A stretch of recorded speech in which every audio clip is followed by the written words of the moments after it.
ভাই শুনলাম আপনি ফকির কমিটির সভাপতি। হ্যাঁ, ওই যে মুজাম্মেল হুসেন পরিচালিত দেলওয়ার জান জন্টু নিবেদিত সম্পূর্ণ সামাজিক ছবি পথের ফকির ফকির ফকির চিত্রগ্রহণে রয়েছেন আজিজ মোহাম্মদ ভাই, শব্দগ্রহণে রয়েছেন এম এ হেলাল সরকার।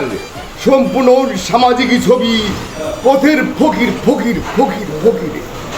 তো আপনি কি ফকির সমিতির সভাপতি? জি ভাই, আমি তো ফকির কমিটির সভাপতি ভাই। কতদিন ধরে আপনি আমি আছি এখন 15 বছর যাবৎ ঢাকা কেন্দ্রীয় কমিটির সভাপতি ভাই।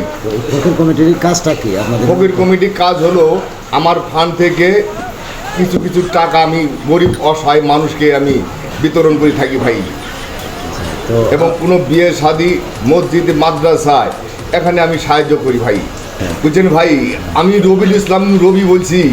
তো দেশ জাতি ঢাকা বাড্ডা থেকে স্থানীয় সাইজ ঠিকানা হলো ওই ইসলামপুর পোলবান্ধা থেকে বলছি ভাই। আচ্ছা, তো বাংলাদেশে যে ফকিরগুলো আছে তাদের উদ্দেশ্যে কিছু বলেন। বাংলাদেশে কিছু কিছু পেশা ফকির আছে, যেমন মমিজিংয়ে ফকিরগুলো আছে ভাই। এরা 6-7টা করে বিয়ে করে ভাই করিয়ে ভিক্ষা করিয়ে এরা মমিজিংয়ে আসি 4তলা 5তলা বাড়ি করে জমা জমি কিনিয়ে একবার হাই ফাই করে ফেলেছে। আর আমি পথের ফকিরই আছি ভাই। ঢাকা শহরে একটা টিনের বাংলা ঘর আছে, টিনের ঘর। আর কিছু এলাকা একটুখানি জায়গা আছে শেয়ারে, ওই জীবনে একটু বাড়িও করতে পারি না ভাই। এই ফকির আমি করি। জি, ফকিরামি করি ভাই। আচ্ছা, তো